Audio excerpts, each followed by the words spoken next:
il doppio.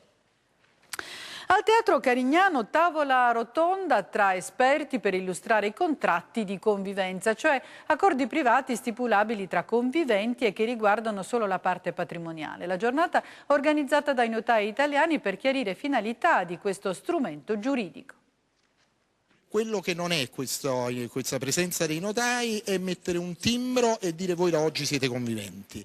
La presenza dei notai può solo e deve solo significare che le persone possono creare una responsabilità familiare su misura secondo il loro modo di vivere, il loro pensiero, secondo la loro storia personale.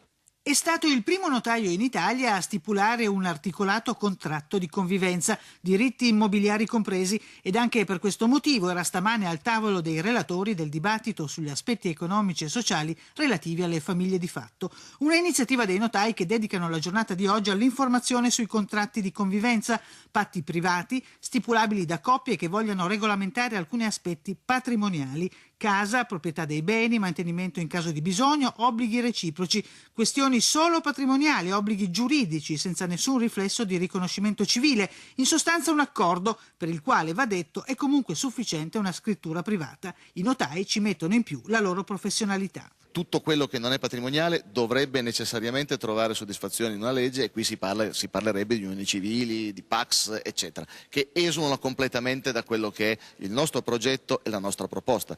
Siamo notai, professionisti, non possiamo sostituirci al legislatore.